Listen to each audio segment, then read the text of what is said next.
Here's exactly how you can scale your e-commerce brand's Facebook ads within 5 minutes a day. That's right. This strategy I'm about to show you will only take you 5 minutes a day of quote unquote media buying in order to scale your ad account. If you're new to the channel, you don't yet know who I am. My name is Justin and I'm the founder at paidadvertising.com, an e-commerce marketing agency helping 6- and 7-figure brands scale through the power of paid ads. And without further ado, let's get straight into today's video. And so now that dynamic creative testing has officially been faded out of pretty much all of our ad accounts. Now, what exactly are we doing when we build a new campaign? I'll show you that today and I'll build that campaign live with you. Now, I've been saying again, a lot of our focus is on the creative level now, which means that the creative strategist, the editing team, there's a lot of focus being put there. Whereas on the media buying side, once again, it's getting simpler and simpler by the day. I put to the test 2 new structures to see which one would perform best. And honestly, I've got some pretty interesting findings for you. So both of those have the exact same structure besides the optimization type. One of them is a CBO, so campaign budget optimization. The other one is an ABO, so ad set budget optimization. Now, when I go into the strategy of it, it looks like that. So if I edit this said campaign and I go into an ad set, basically the way that we structure the ad set is the same way as we used to do before, which is a 3-2-2 method. So 3 ad creatives with a small tweak between each of those, which I'll show you what that looks like. Then 2 pieces of copy, 2 headlines. When it comes to the targeting type, I mean, I can scroll down right here and show you.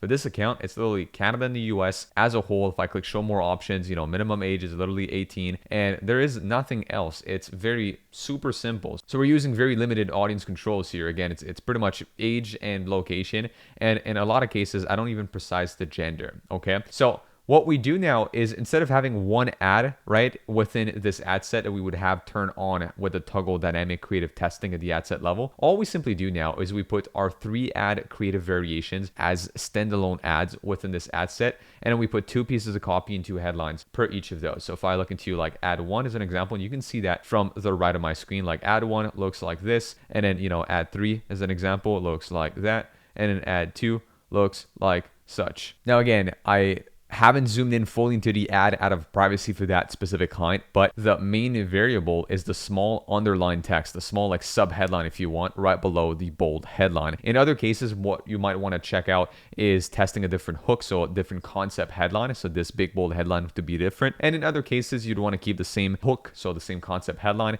the same sub headline, as well as just simply test out different visuals in the background. So again, it's kind of up to you to decide which of these variables you want to start by testing out. But as you can see, those are 3 very similar creatives with just one small tweak between each of those. But if I now scroll down and I kind of show the copy right here, as you can see between all of those, it is the same exact copy. And if I scroll down a little bit more, you can see it's the same exact headline. Typically, what we'd be doing is we'd pick 2 pieces of copy and again, 2 headlines right here that fit within this concept. Now, a question I often get is, Justin, do you always create a new piece of copy? Do you always create a new piece of headline? My answer to that is it depends. So if we've already made ad concepts before of a similar type, so as an example, what I mean by that is it had the same variables. It had the same mass market desire. It had the same persona. It had the same product in mind. It had the same awareness level. Then therefore, if we've already made pieces of copy for these types of creatives and they've worked well, we might as well reuse them right here. Truth is, again, those pieces of copy, they're not going to do as much of an impact on this ad's success as the creative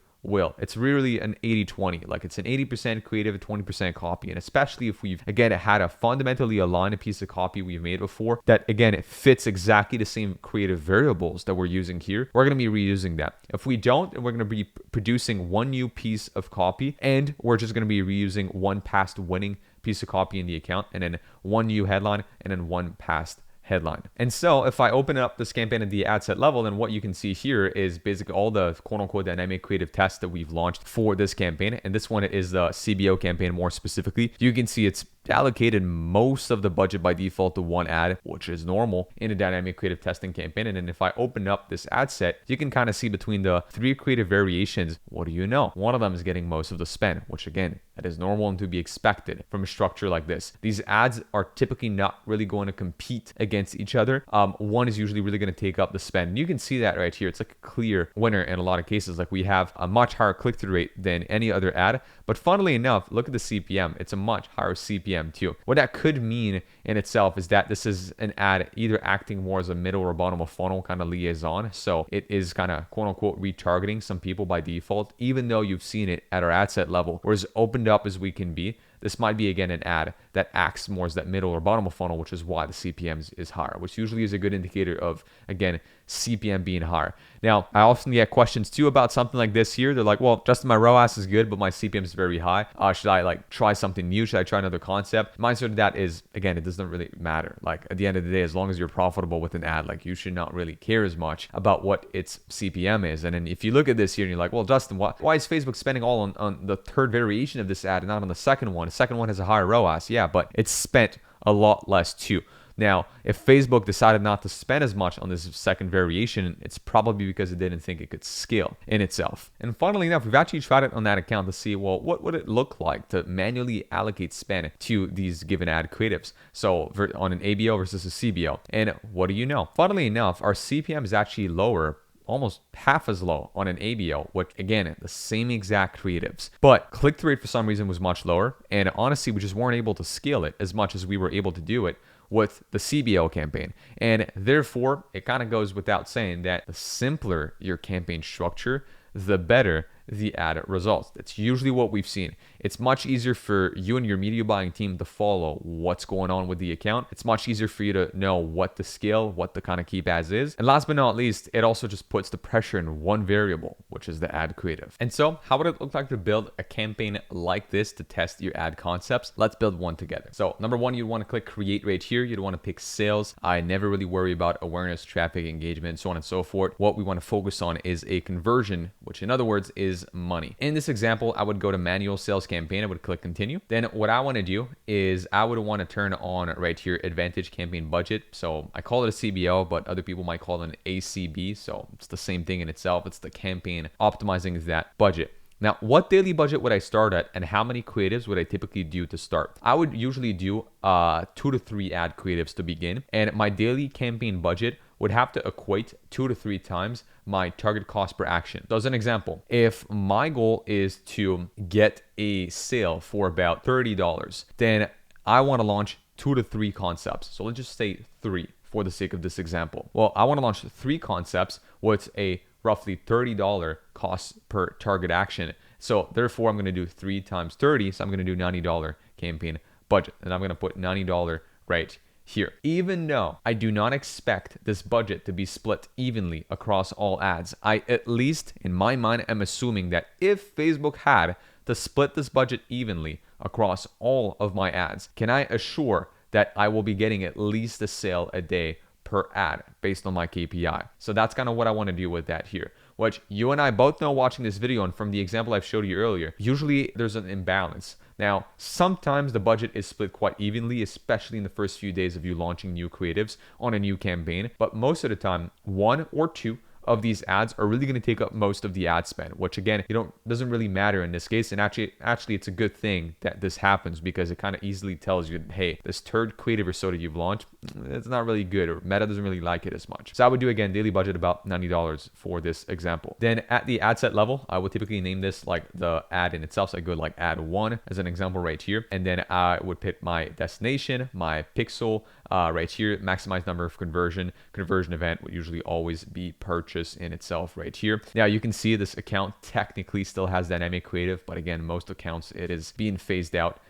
as we're speaking, so I don't really worry about that. If I'm launching my campaign, I would typically schedule it for the next day. So in this case, like October 12th at 12 a.m. I have found that CPM and performance usually a little bit more stable if I launch at 12 a.m., so at midnight, for the following day than launching like live right now. So nowadays I just always launch and schedule at midnight for the most part. Going down, I would pick my location right here. So usually a country, so Canada and or the US as a whole, minimum age, and then if need be to gender, but again, honestly, most of the time, Meta will just figure itself out. It'll kind of pick the right gender by default, and I'll even show an example of that in a second. Placements, I'll always leave it to Advantage Plus placements, which basically I'm just letting Meta figure it out. A pro tip for that is actually, let me show you. Some of the ads, or most of the ads that we're making actually, would they be a static or a video ad, we'll make them to fit a 9:16. So as you can see here, that's what they would look like on a 9:16 format. And We'll also keep in mind that like we'll basically make this ad that if it gets shrunk to a 4x5, so on Facebook feed or on Instagram feed, then it would look still good. Like the cropping version would be great. So in other words, all of the core and key information for this ad fits within a 4x5 gap, but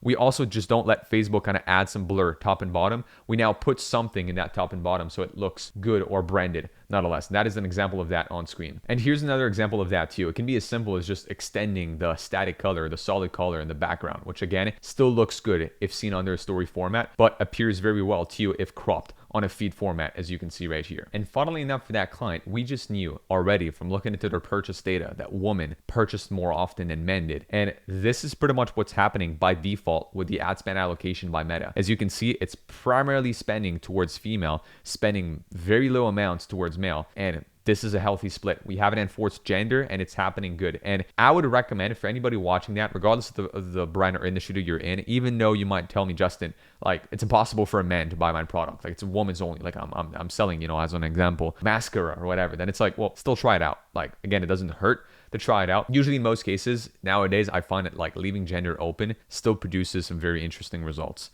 on Meta. And so what I would typically do is at the ad level, I would pick here like my page. Obviously I would name my ad 001 as an example A, so like the first variation, or I could simply call it like ad 001 v1 as an example right here. And then I would scroll down, I would do media setup, manual upload, single image or video. I would keep on multi-advertiser ad. I don't mind usually having my ads being showcased alongside other competitors' ads or so on and so forth. When it comes to catalog, I'm just gonna go ahead and go none. I'm not gonna pick any sort of catalog option. Source URL, that is something new that Meta now has, which basically you can put a URL, which usually I invite you to put in the same URL that you would send people to. So if you scroll down, there's like the destination URL, which is something different. The source URL is if you have any sort of discounts or offers live on a product page, Meta can actually pull some of these information and then display it alongside your ad with one of their standard enhancements. So typically the source URL, I would just put it the same thing as the destination URL. When it comes down to media, I would pick the first variation of this concept I'm about to make right now. So as an example right here, I have these which are all like the same assets, the 3 ones that say like 21. So I would pick on the first one,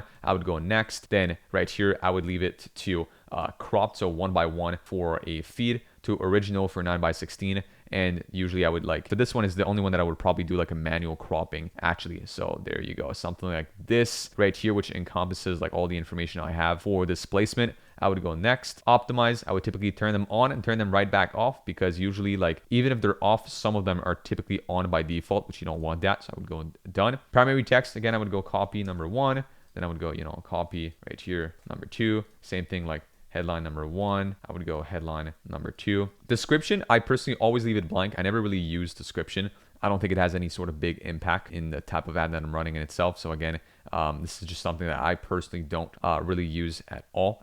And then if I keep on scrolling down, call to action, I usually always use shop now for an e-com brand, learn more for an info product or a coaching company like this one is. Then URL, again, I would put the URL. The call button, I would typically just uncheck that. I would leave it off.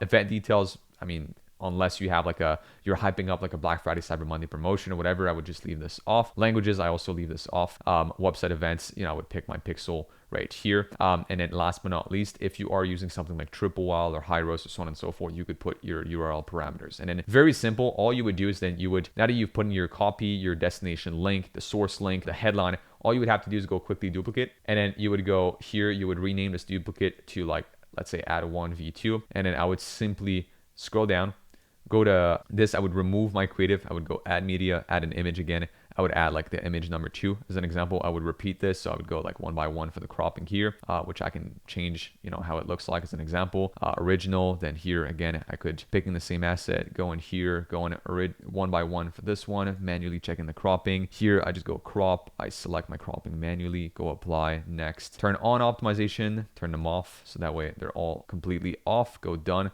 Boom, that's it. I just duplicate it one last time, so for V3, and then I'll be completely done essentially with that. And then I'll be able to just go ahead and hit publish and then launch this campaign right here. Okay, in this case, obviously, like if I'm gonna be publishing like other ads, and I would just simply duplicate now, I would go quick duplicate on the entire ad set to then make like my ad 2. And then usually the destination link probably is going to be the same. If especially like if I'm doing in the same campaign, it should typically be advertising the same thing. So I would just go that right here. And that should pretty much be it overall. And so if you made it this far in this video, you are an e-commerce brand owner wanting to work with a paid ads partner on Meta, Google, or TikTok, click the first link in the description down below to book in a call to speak with our team at paidadvertising.com today. And if you're not yet at a point where you want to work with an agency, or perhaps you simply want some one-on-one consulting to have me and my team review your ads, your campaign strategy to help you out with some business advice, check the second link in the description down below to join our one-on-one consulting program. Now, with that being said, I invite you to check out other videos of the channel for some more useful e-commerce marketing tips, and I'll see you in the next one. Peace.